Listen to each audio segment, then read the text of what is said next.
What's up, everybody? Welcome to another episode of CANiVISION Live. We have incredibly legendary Coach Ted Gustus representing out of New York, a great coach, mentor. He's been an inspiration for decades upon decades to brothers like myself in the entertainment lane, in the media lane, and just in life. Accolades galore. The New York Coach of the Year. Multiple years. He's been recognized by President Barack Obama, and I just can't say enough great things to introduce this young man with us today. Coach Ted Gustus, how you doing today, brother? Yo, listen, I'm doing great. Listen, you ain't got to spell out ID. You got Google, man. I always tell them, Google that, man. You know, you could Google me. You'll get a whole bunch of stuff about me, you know. Hey, I'm great, man. I'm happy to be here. And thank you, man, for inviting me to your show, man. I appreciate it very much. I'm doing very well as well. The pleasure is all mine. And you have a book coming out on February 1st, Fixing America's Hood. You want to tell us a little bit about your book and tell everybody a little bit of your background too, please? Yeah. That book is, I'm excited about putting that book out. That's actually my second book. My first one was Confessions of a Mad Black Coach. Mad meaning making a difference. And I go into talking about how I got involved in coaching and my desire to make a difference in my community. I've been coaching basketball here in the New York City area for about over 45 years. So basically from that, I got a chance to coach a lot of NBA stars and players that you probably know, a lot of college. And the most important thing is helping young people get to college, period, using the game of basketball. I am also a life coach, and particularly when it deals with relationships, dealing with how you have a relationship with everything in life. I don't care if it's your car, because we have one, your lady. I'm really good with the ladies. So any of your folks on there, y'all got to know, been married for 40 years. And I ain't just talking about no weak marriage. I'm talking about like straight up stuff, you know. Not that we never had any problems, but we don't even call them problems, we call them challenges. Yes. So I love doing that. I love my young people. I think our future is bright with all of my young people. And as an OG, I spend a lot of time investing time in my young generation. So today I hope to talk about my book. It's called Post-COVID-19, A New Normal. It's time to fix America's hoods. Yes. That means that the hood is broken. It ain't all good in the hood. And so I offer a 12-step game plan to doing that. And lay out a whole thing. I'm not just talking about it, but also doing and becoming. But it is time to fix the hood. And we'll talk about why, but the reality is we got to come to grip that the hood is broken.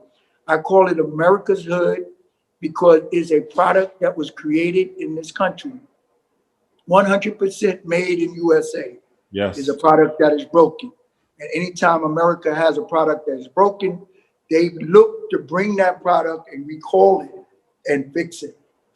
I don't care if the brakes are broken, the seat belts are broken. They're not going to let that product be out there and have an inferior product.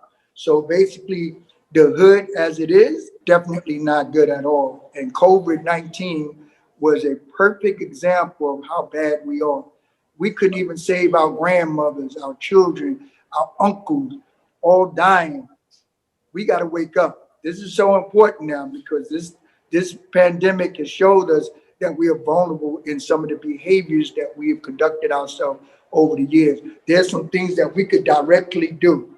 We don't need nobody coming in to fix America hood. We got to be the one to fix it. I got some thought process on that from a coaching standpoint, things that work with our young, especially our young black men, young boys, black boys, and how to raise them up to become men of responsibility and so forth.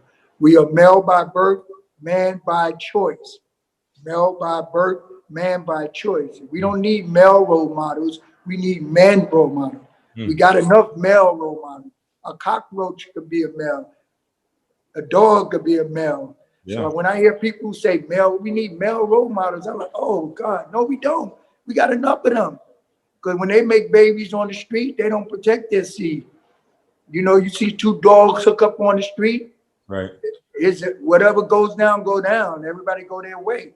Right. We can't be male role models. We got to be men role models. We got to be women role models instead of female or man or male role models. So there's just that language is enough to keep us in bondage as we go, because words have creative power and they create our world. So we got to be very careful about that. And I think what the importance of what you're doing is so profound, because we're all connected, right? And as you said, the hood is a product of America.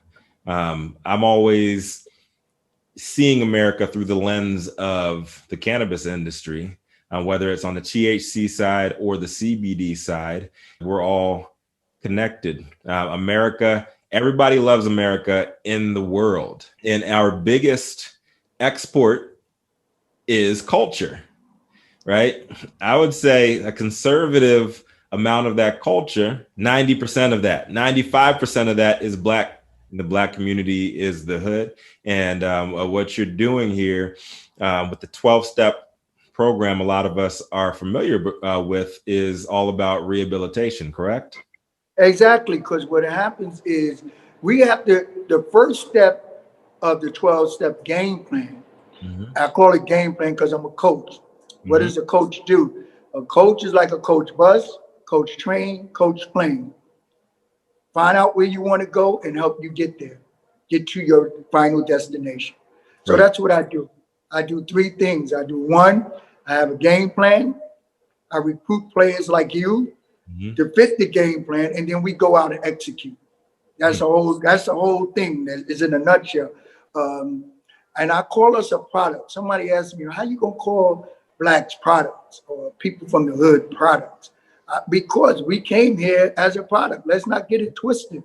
Yep. And they have failed to dehumanize us, because there was an attempt to do it, but they couldn't do it because we are humans. You can't dehumanize somebody that has the ability to think.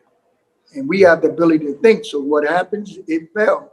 But in that failure came a broken product called the hood, America's hood.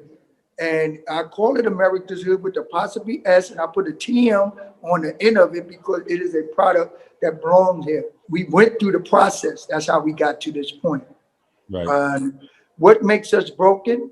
Well, look at it. We number one infant mortality, number one in diabetes, number one in, you name any behavior, any negative things about us, we are number one in it.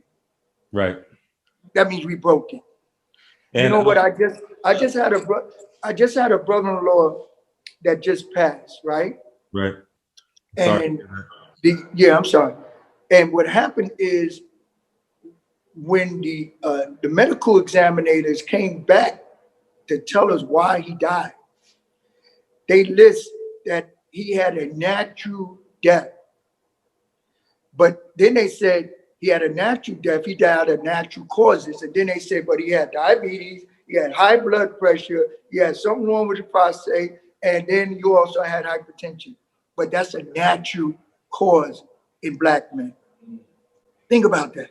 That's hard. That's natural? Come on. There's nothing natural. Tell me that's natural. There's nothing natural about any of that. It just breaks my heart because, you know, my father died of non-Hodgkin's lymphoma. My grandmother died of pancreatic cancer. My uncle, multiple myeloma, and a lot of these cancers. As I've gotten older, I've started to read into it. A lot of it goes back to diet. It goes back to lifestyle, living a healthy lifestyle, and it goes back to mindset on all of that. And before we got started on our interview today, I even told you a little bit about me and changing my diet because of gout. I want to live longer. I want to make sure that I'm taking care of my body. I want to make sure that I'm able to live a long life like yourself and still be shooting hoops, you know, well into my elder years. How can we begin to convey that message to the people of our communities, because it's important that we get that information out. So what's going on with this here, Rico, is this. We know that our community is devastated. Right. I mean, we just got a lot of stuff that we got to deal with. And what COVID has done, it showed us we could barely even breathe. Most of us went to the hospital because we had the inability to breathe. That's why I talk about the power in one breath, that the ability to breathe is something. So let's forget about the food, not forget about the food, but let's look at the lifestyle of let's breathe right. Right. Some of us breathe from here on up instead of from the diaphragm, bringing in the breath so that you can push it out and come in. That's an exercise. You have to do this on a regular basis. As you bring in the breath, you bring in oxygen into your body and allow it to flow. A lot of times our body lacks oxygen. Look at COVID-19. It proved whenever we could not breathe and the oxygen goes low, then what happens is we got sick and we lost a lot of people because we breathing like this. And then when you add stress to it, it automatically hits it. And then all of a sudden you're breathing, your heart goes, you're not getting any oxygen there. There's a big challenge. So I introduced the 12-step game plan because in my family out of the hood, because people ask me, well, what qualifies you? Because one, I was raised in the hood. From the hood, I've seen 4 of 6 of my family members, my siblings, killed from the hood. 4 of 6. I'm the baby. And I have a moral obligation to step out, knowing what this hood needs to be changed. And one of the things that we have is we are addicted and we have compulsive behaviors. And I'm not talking about drugs. I'm talking about we're addicted to negative thoughts and behaviors. So my book addressed that. That's why when you hear somebody say, why are you hating on them? Why this generation is hating on the next generation? And what is hating? That's a negative thought. You can't be satisfied until you hate on your brother or your sister or your next guy. So there's a strategy, a game plan for us to fix that. We got to fix that internally. So the first step is honesty. If you're not willing to be honest about this here, then you can't talk to me. When you decide to be honest that first, this product is broken, we're broken, we need to fix it. So if you notice on my shirt, it says, Coach Fix My Hood, hashtag Coach Fix My Hood. Right. The reason is because to me, one of the most powerful individuals in our community that we're not paying a lot of attention to, like we should, is the coach. That person is revered. That person is respected. That person command respect. That's the one person that can get up in your face and call you, get you right, and you ain't ready to kick his butt and so forth like that. There is the coach. The coach is the one that's capable of doing that. So when you ask me about my situation, when John Sally, who's one of my former players, I had him since he was 12 years old, he never was this high. He was always like this, But John is a vegan. And I asked him to come and coach me, Big shout out to John Sally. Yeah. Huge shout out to John Sally. He's a good friend. And he's always talking about the vegan lifestyle. I'm transitioning over to, what do you call it? The pescatarian right now. And I hope to be full vegan by the end of the year because I care about that. Right. And we should all be caring about what we're putting into our bodies.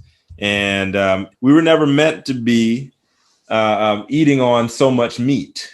Right. And John, he looks great. His skin looks great. He's moving around better now than he had years ago because he is full vegan. Is that something that you incorporate in your lifestyle? The plant? Yeah. So John and I, we that's my buddy. I mean, he's one of my players. So once the player, always one of my guys. When he got into this vegan stuff, I admonished him and say, hey, yo, you need to coach. He like, Coach, I'm not a coach. I said, yes, you are. I said, this is what I want to do with you. I want you to become a one breath transformation coach. That's one of the things that I help individuals to become a coach. I want to be your first person that you coach. So about 5 years ago, he started coaching me on this vegan thing. And I started giving him the one breath transformation coaching techniques, which I do with individuals so that they could become coaches. Once I became coachable through him, then I became a vegan. Right. And I became what you call a vegan diet. There's a difference. Mm-hmm. I have a plant-based diet. That's not necessarily I am a vegan from a philosophy standpoint, right. but I am a vegan. I have the vegan diet because I'm looking for my health. And how, John, how old are you? About 42, 43? Who right now? You 40? Yo, man, don't even try it. I still got my jumper going, boy. Yo, you check out any of those videos, man. I still got the crossover swinging back and forth. I saw it. You still got a step back? You step back, jumpers wet? I got, hey, especially when Hardy give you an extra step, I take those. And when they tell me, yo, you can't do that, I say, yes, Hardy does that. You know, I get 2-3 steps back. Boom, boom, boom. Ooh. Bang. Ooh. You know, I love playing ball. I'm 67 years old, and I love playing ball. I love hooping, and I keep my youth for being around people of youth. I'm sorry, and my whole goal with everything I do is how do I bring my generation to the tap into your generation, bring the wisdom that they have in there, you know. And I have a slogan. I said, as I learn, I teach, and as I teach, I learn. I'm coming with a relationship to say, hey, look, I want to learn as well. Right. You know, I don't want to walk around with a flip phone. You know, I want to be on Instagram. I want to be on Twitter. I want to be on Facebook. Now I'm on the what is that? The clubhouse, club room. Man, I'm on that. And every time I come on it now, everybody's like, yo, coach, come up. I want you on the stage. I'm going to have to start charging them, man. Because they put me on the stage. Yo, I got the legendary coach. I'm having a ball on that. My daughter introduced that to me. It comes full circle, right? And I think that's so awesome, you know, learning from multiple generations because we can all coach each other in different aspects of our game, right? Exactly. We spoke a little bit about cannabis on the CBD side, and my grandfather, right? I don't know if I told you this, but when I left corporate finance, I was in corporate finance for 10 years. I left corporate finance. A lot of people didn't even talk to me. They wrote me off in my family because they were mad because you did this, you got 2 Northwestern degrees, and you didn't make it to the NFL. You got into corporate finance. You threw away your career. I'm like, this is what the future is. Like corporate finance, when I was in it about 5 years ago, 6 years ago now, it was already starting to die. And the money that I was making was not attainable the next year and the next year. Cannabis actually did save my life. It helped me break my own addiction. I knew that there was more to it. So once I found out that my tumor was benign, the first thing I wanted to do was go towards what I knew was working, and that was cannabis. And now everybody's jumping in. And one of the first people who called me up to ask me to coach him up was my grandfather. And so my grandfather from Martinique, he has gout like I do. Mm-hmm. And he had multiple ailments, like from his knees to his elbows. And he told me, he's like, tell me about this CBD. And I gave him a full coaching session, the first time. And then he called me up a couple of more times and I was able to get him some product. He's down in Florida and he danced for the first time in almost 10 years. Right. He was throwing down, man. Yeah. He was throwing. He's from my grandfather. He's from Martinique. Okay. So I know you had some music. He's popular with the ladies down there too. And he's like, man, I haven't been able to dance like this in years. That's right. I was able to reach across that generation. And now as we are, CBD is worldwide. THC is starting to spread, and I'm able to coach older generations. And I really think that's important. What you're talking about, reaching across generations and learning and continuing to learn. When you go and they ask me too, they say, yo, when you get with the young people, how do you get with them? I say, well, the thing about it, I don't go, our young people don't care how much you know until they know how much you care. Right. That's the first thing, so you can't come with your knowledge if you don't show them that you care. Yes. You know what I'm saying? So once you show them that you care, if they don't like you or they don't have a care for you, it's interesting that what you're doing is what you've done. Because the guy that started this gentleman factory, he was another fool. I mean, not fool, that left the job and decided that he's going to go and start this gentleman factory type situation. Imagine if you guys wouldn't have did that. Because when you making 200,000 a year, 150, $150 and stuff, in our community, like, yo, you have arrived. I try to tell my daughter, she did the same thing. She like, yo, dad, I gave my daughters two options. I said, if you go to college, I got you, and you're gonna satisfy your mother's dream. But if you come to me with a 5-year game plan, a business plan, then I'll take that money that I was going to put in college and put in your business. Wow. And my daughter came to me after 2 years of college, and she's like, yo, dad, you remember that offer you had? Does it still exist? I said, yes. I was so happy. Her mother was pissed off because, we got balance. And I like, look, and she has not looked back since.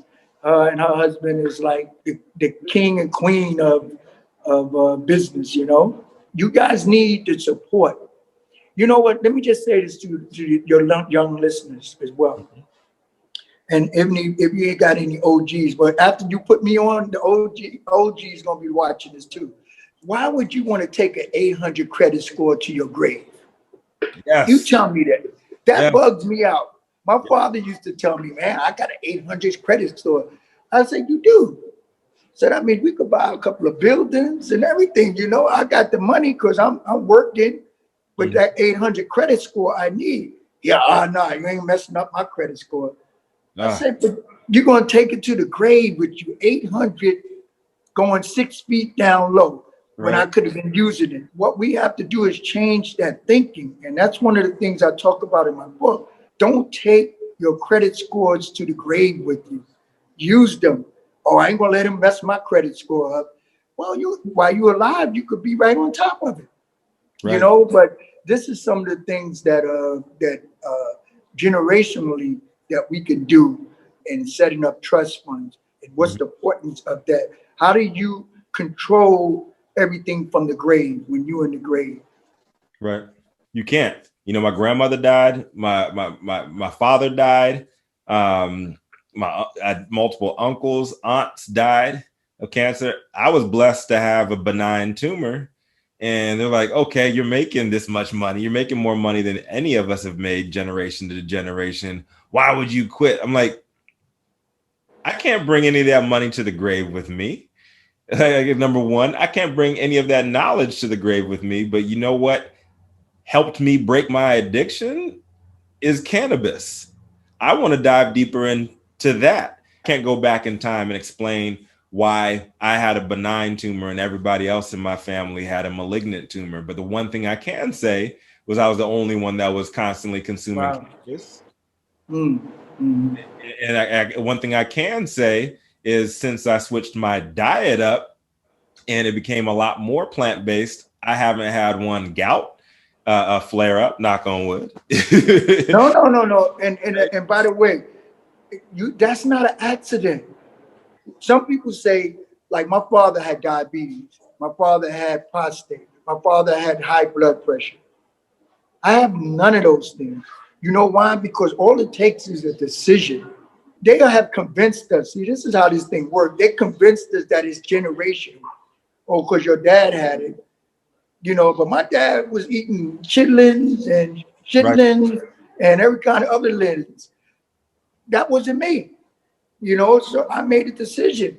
And this is what I'm here to tell my young people is no, don't fall in the trap. Because my dad, you go to the doctor. Well, your father had this, so you should expect to have it. not me. And this is where you're making the change now because you're the smartest generation that ever lived. I call y'all the GOAT, the greatest of all time. Why? Because y'all have more information than you ever would go. You're global. You don't have to stay here in this country and get everything here. You can go anywhere in the world, touch people all over the world. That's a beautiful thing. How do we fix America's hoods? And you have to offer solution. This generation is not a generation where you just want to talk. If you just want to talk, then that's why it took me so long to put this out, because I wanted to make sure I had step-by-step game plan so that we could execute, not just talk about it, be about it, do it. So what is the most valuable coaching lesson that you could give is a two-part question. So what's the most valuable lesson that you can give or you have given to the next generation? And what's the most valuable lesson that you've learned from the previous generation? Here's the thing I gotta say, and I came up with this here. I always say there's 3 C's. Mm-hmm. Show that you care, show that you're consistent, and show that you're committed. Mm. Those are three C's that is so important to me. And when I speak to my coaches, because I'm here in New York, I'm the commissioner of the largest public school athletic league in the country. And so basically, when I get a chance to sit to 300 or 400 coaches, I sit in front of them and I say, those are 3 things: caring, consistency, and commitment. Consistency is a form of discipline, all right? Because when you're consistent in what you say, and I always tell coaches, say what you mean doesn't mean that you have to be mean in what you say. Say what you mean doesn't mean you have to be mean in what you say. Wow. Say what you mean doesn't mean that you have to be mean in what you say. And even when it comes to your wife, your family, your kids, it's okay to say what you mean, but do you have to be mean in what you say? And a lot of relationships are breaking up because people are doing both. They're saying what they mean, but they mean in what they say. How can you be so mean to the person that you just said that you love? Show me the person that you say you love, and before you say you love me, let me decide that, because basically I need to see that. So that's one of the things. And the other thing is, I'm always inspecting what I expect before I give respect or call you a suspect. Woo. Bars. And I inspect what I expect before I give you respect or call you a suspect, and then you become a prospect. Woo. But until I take you through that can't happen. And how do I take you? I want to know that you invest your time, your talent, your treasure, or your trust. Those are the 4 investments. I inspect all what I expect from you in those 4 things. What drove you into being a coach? Well, like again, when you read the book, It's Time to Fix America's Hood, I suffered from the case of abandonment because I lost my mother. I found her dead on the floor when I was 9 years old because she died from alcohol. Wow. And then I lost a sister, I lost a brother, then I lost an uncle. I lost even my puppies, my dog, all people getting killed right in front of my face. I was the youngest in my family. So I set out to do 2 things. I was going to get with some people, young people, and I would help raise these young people. I would never have to worry about being abandoned again because I would pour into the life of these young people. And number 2, I wanted to also coach my family, or breaking the cycle that I talked about of alcohol abuse, drug abuse, sexual abuse, all of those next things that was taking place in this family from the hood. I needed to break that cycle with my kids. See, I don't just start coaching when I go on the basketball court. I'm coaching in my family. I coach my family's relationships. When I talk to you, I'm coaching because I realize that a coach, again, is like a coach bus, train, a plane. I'm Coach Gustus. Right. And you tell me what destination you're trying to get to, and my job is to help you get there. And depending on the price you are willing to pay will determine how fast you're going to get there. Wow. Whew. I got a couple more. I got a couple more heaters for you. All right. Go ahead, man. Go ahead. I'm ready to knock them out of the park. Let's go. So tell me the difference of taking advantage of someone and taking a person for granted. Wow. You know what? Again, this goes back to you snuck that in. Okay. I got you. You've been learning. But you know what? Because we are hooked on these negative thoughts. Every word that we have became negative. So that's what we have to switch in the hood, especially America's hood. Right. So when someone said to you, and I asked a person, like I asked even you once, and I asked a lot of folks, how do you feel when someone take advantage of you? And right away they say, oh, I don't like people to take advantage of me. Oh, I feel bad. I feel this. I feel that. I said, well, do you know the definition of the word advantage?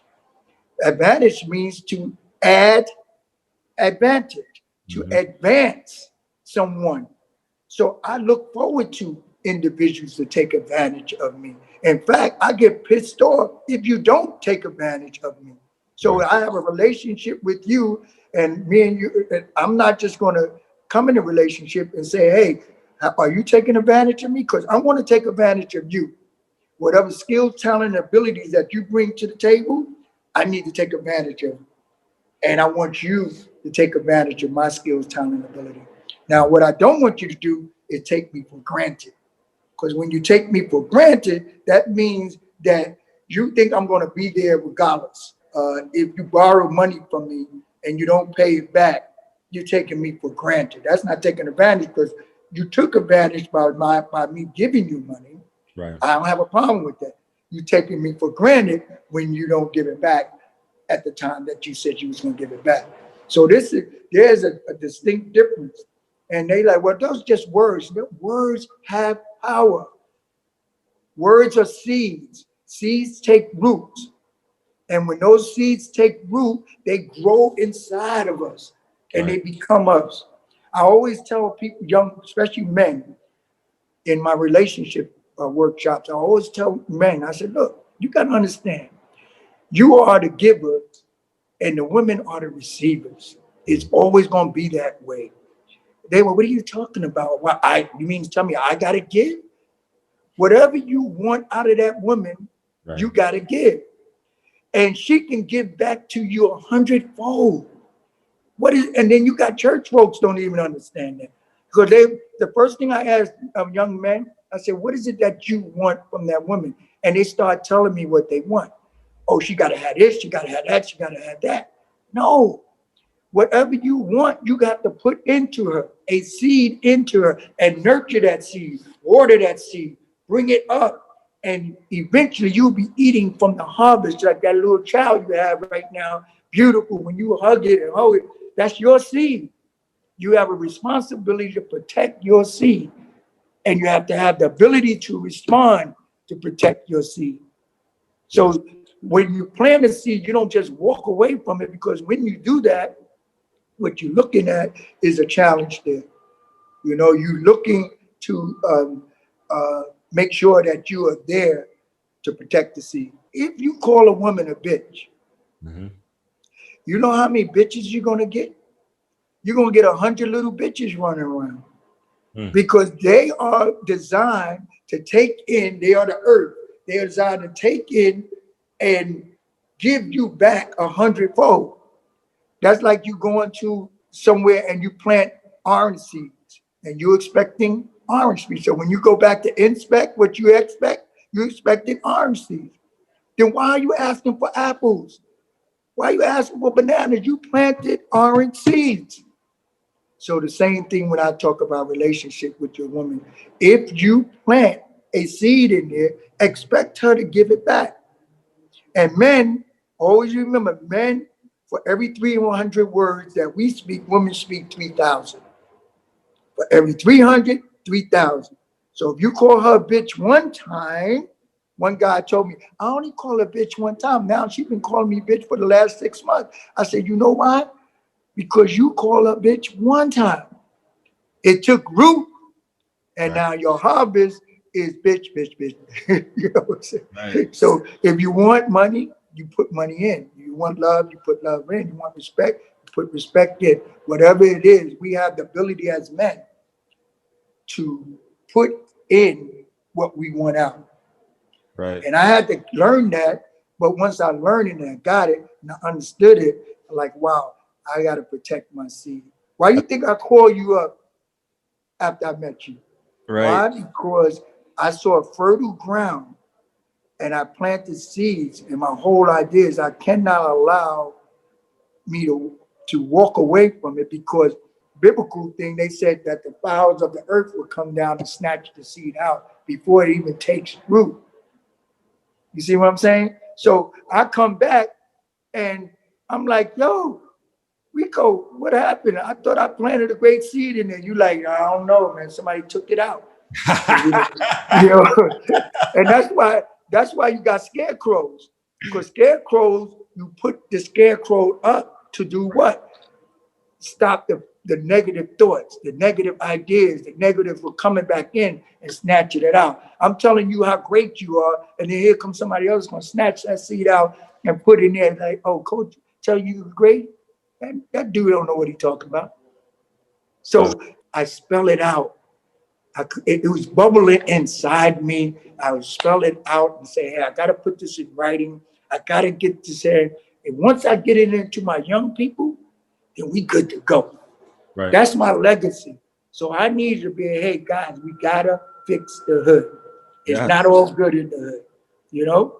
No, it's not. That's one of my favorite lessons that you taught me, was the oranges, the apples, man, because like me being in the cannabis industry, that's something that we can take literally.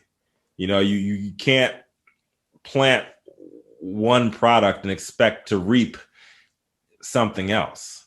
If you're putting trash into the ground, if you're planting garbage, you're planting something flawed into the ground, you have a flawed product come harvest. And so that's why I think that's one of my favorite lessons that you taught me, was you can't plant oranges and expect apples to pop up out of that tree. That is so true. Life is all about process before progress. And it's not just listening, it's internalizing what you hear, internalizing the words and putting those into action, and you get either a desirable or a non-desirable result. But you have that process, and you can always go back to that process and find out exactly what you did wrong. Maybe you heard the wrong message, maybe you took the wrong part of that message, but the important part is that you go through the process, and what you said, you got to have that game plan. Right. Yo, it's so funny because sometimes my wife would say, I didn't like the way you said that to me. And I would say, well, I actually didn't like the way you heard it. Because what I said to you is not what you meant. You were hearing something else deep down in here. And I'm saying it, and I didn't mean to say it like that.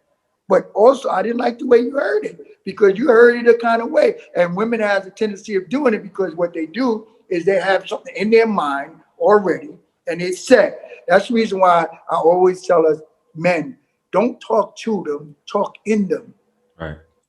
Because the enemy is not outside. The enemy is inside me.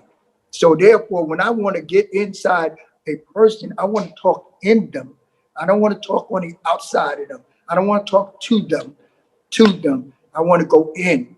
When you talk to someone, you could affect them. But when you talk in someone, you can infect them. And the infection is the most important thing, because now you can take that virus and take it to someone else and talk in them. And this is how we begin to move and groove our community. So basically, we have to start talking in each other. Man, Give me chills over here, coach. always something, man. Always. Listen, man, I'm loving it, man, because when I get with y'all, I love being with my young people, man, because y'all like sponges. And I tell my generation, man, the elders, I'm like, guys, y'all missing it. You're missing it. Because we the baby boomers, and I write about this in the book as well. Boomers, get with the millennials. Are you millennial, by the way? I am, yeah. Yeah, yeah. I'm So on the edge. I'm 37, so yes, you old edge. school, you're OG millennial, right? The millennials, they are much like us. We are the baby boomers was one to kick the doors down and like, yo, we ain't trying to do it the way y'all want to do it. And your generation is that, and y'all need each other. And I told my generation, and as I try to bring them around some of the projects you're doing, and our generation got money. Well, we did some things to do it because we followed, the generation that got the raw end of the deal was Generation X. That's why they walk around angry so much. And I understand them because they went to college and they expected that little house on the prairie, get a good job. There's the biggest lie and scandal that was told to them.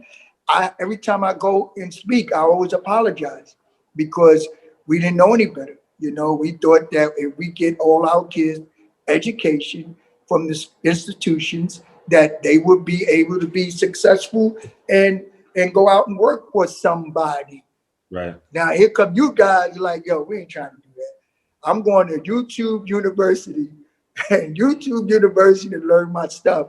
Y'all not people of certifications and diplomas and stuff. No, we could do this. We can do it.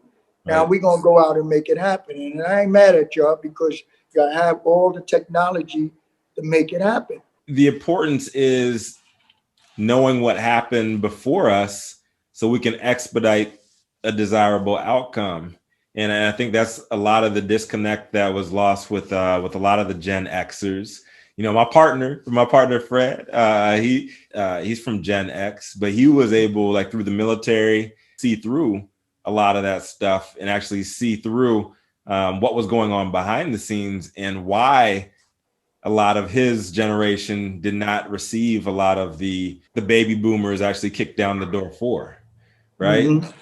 And we're in my generation, the millennials, we're able to absorb all of that information on YouTube. We can go straight to YouTube and see exactly what happened behind why the promises of the baby boomers weren't realized with Gen X. We're not going to repeat that mistake. We're going to go take that information in addition to this information, and we're going to create our desired result over here so we can start creating more opportunities for the next generation as well.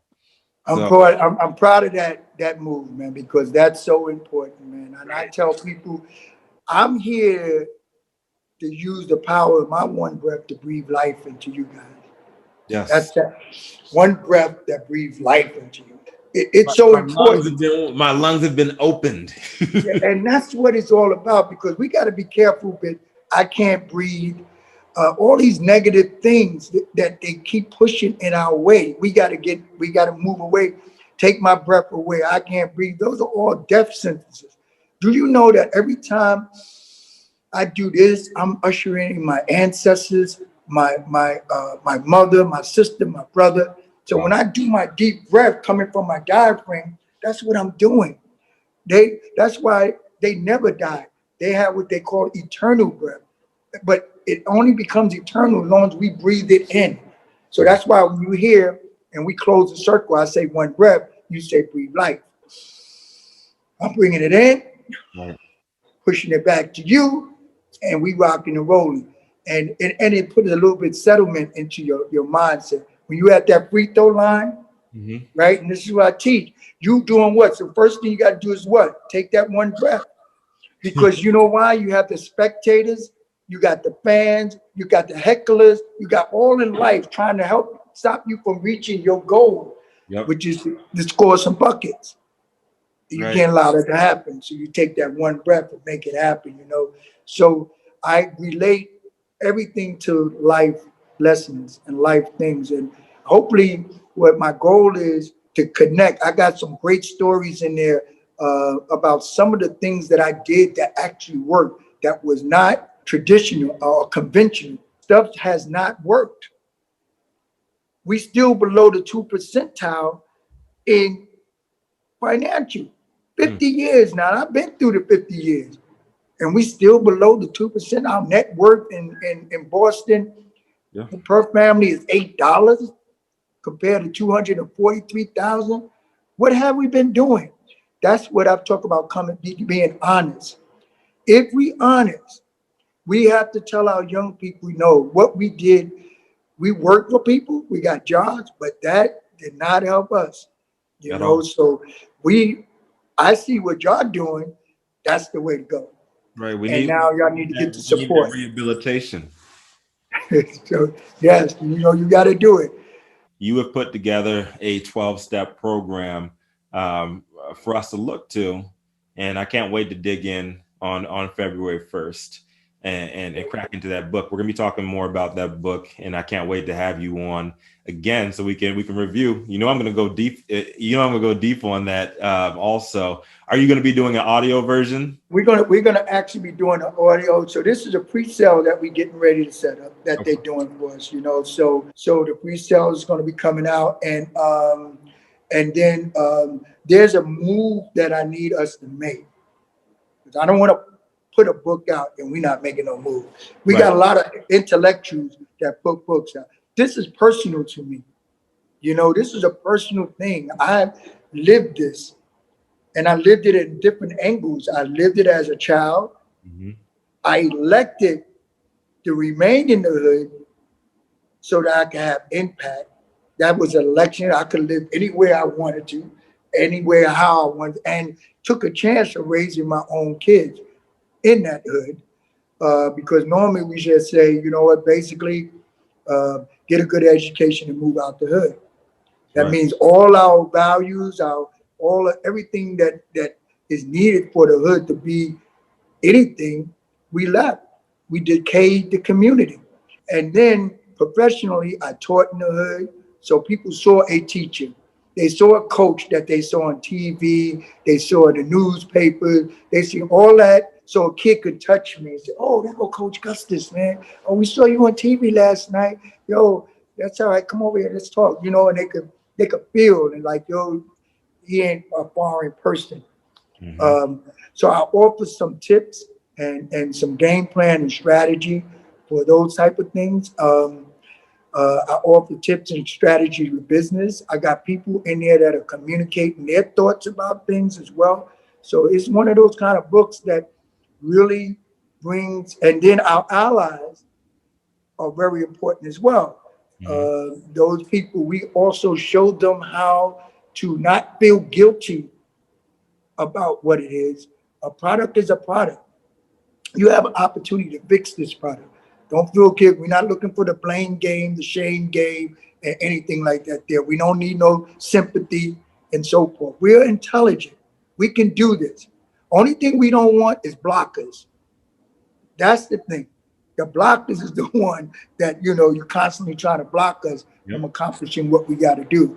If somebody wants to build, like in Atlanta, they're getting ready to build 19 families, got their own 97 acres of land, and they're going to build their own community. Yes. Don't go messing with our stuff. We building this community. Let them folks can build their community and live like they want. Right. But of course, like Wall Street, Black Wall Street and so forth, those are kind of things. So I do want to lastly say to you, there is a place I'm taking us. Right.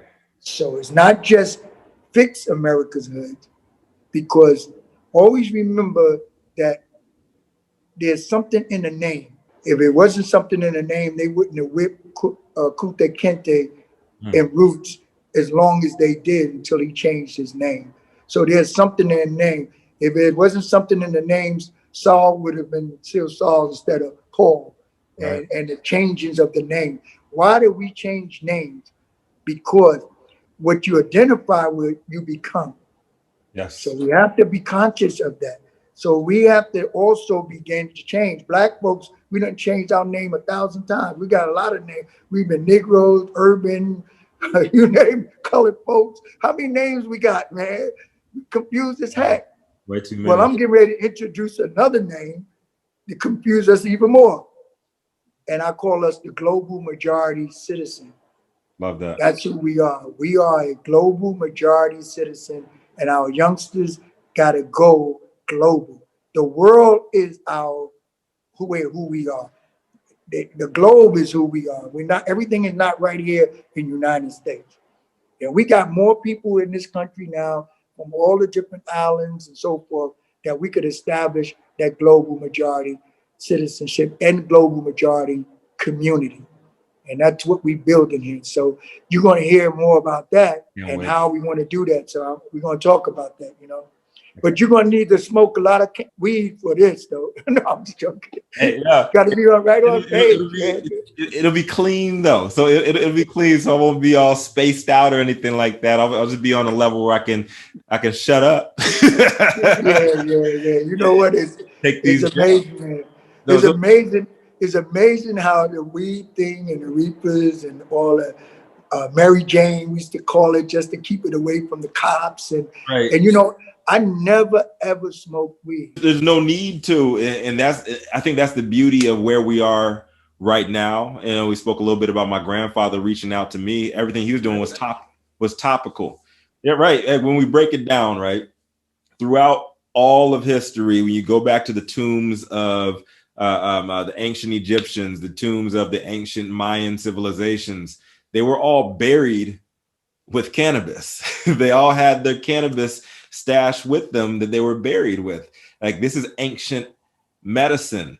And it wasn't until I think the last 120 years where it became prohibited here because of racism, because it was seen as going back to the Native Americans, the Africans and the Jamaicans over with the Panama Canal, my people, and then also with the Mexicans. Like, they knew this, the indigenous peoples, they knew that this was wow.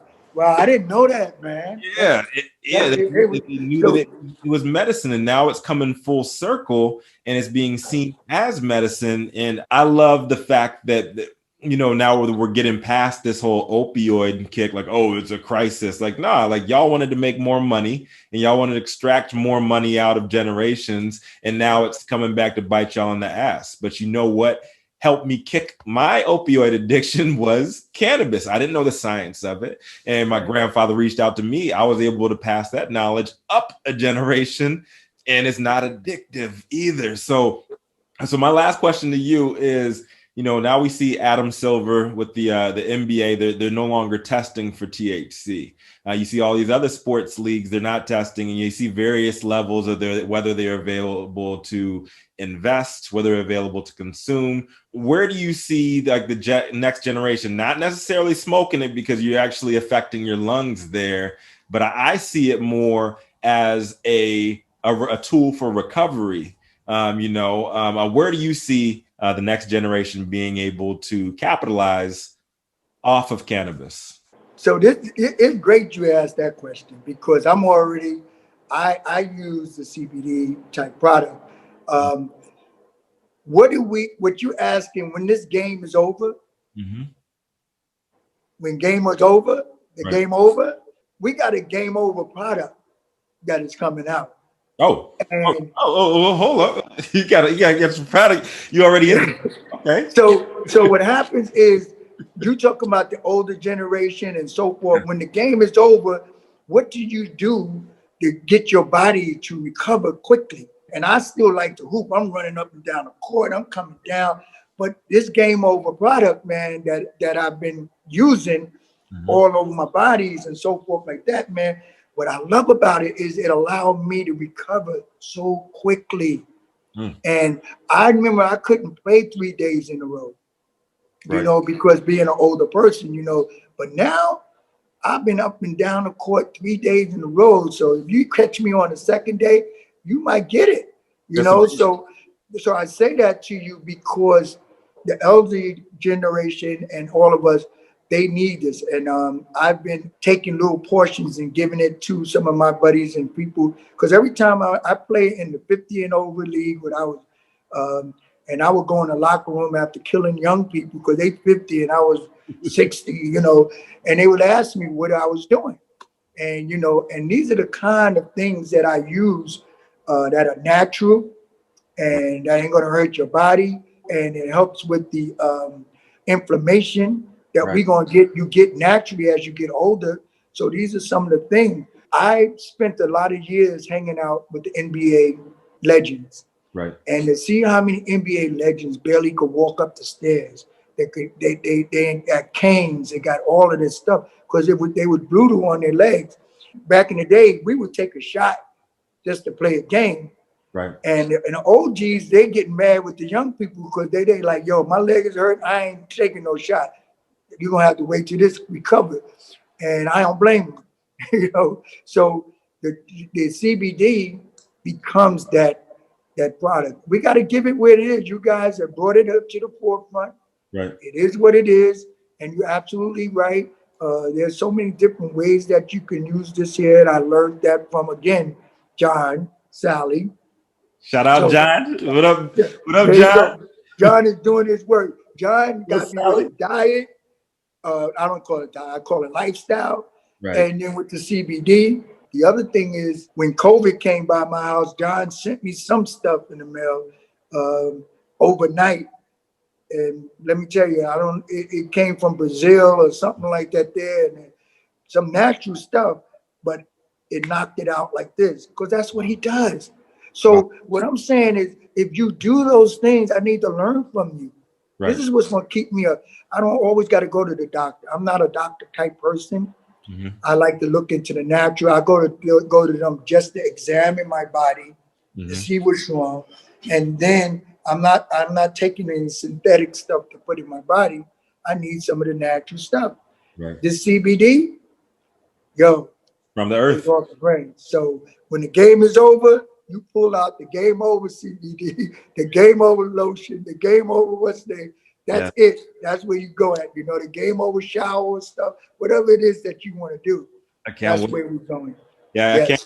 I can't wait to try that out and get that out to my people too, man, because it's like you said, right? We consume what's planted into the earth, and we can put stuff back into the planet, and everything comes full circle. I definitely appreciate everything you dropped on us today. Like I said, man, I feel like a janitor in a jewelry store because you do nothing but drop gems, and I enjoy collecting all of them and put them out here so I can spread them out to the rest of the world as well. So the book comes out pre-sale on February 1st. We're going to be talking about that in our networks. Is there anything else you want to leave with the good people at home before we tap out today, Coach? No, man, let me just tell you that I love you and respect you. And if you're a coach or you desire to be a coach, check out hashtag Coach Fix My Hood, because what we're going to be doing is a challenge for coaches to join along with me, fixing the hood. We're going to give you all the tools, all the things that you need. We even have a system set up where that you can have perpetual monies coming into you so that you could do the things that you do for your kids. Because one thing about coaches, oftentimes they are underappreciated because they spend more money than they make.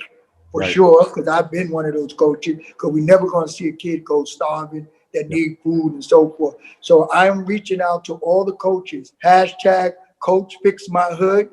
And basically, we're going to come together. We're doing documentaries where we're traveling all over the country to hear the fantastic stories of coaches and what they have done to improve the quality of life of our young people. Because we have answers, coaches. We do have answers. You can't tell me LeBron James never went to college. How does this guy get the mindset that he got? He got it from that coach. He got it from the coaches in his hood that was there, taught him how to bring his fellow teammates and bring them along with them. That didn't come from no college. That came from straight out of the hood. Knowledge. So I want you to know we got Jews in the hood, and I'm gonna leave you with the Tupac poem. He's like, look, Tupac said, guess what? I'm that rose that came through the concrete. Yes. I am one of them, and there's many of us, because you can't stop what needs to grow from growing, even if we got to break through the concrete.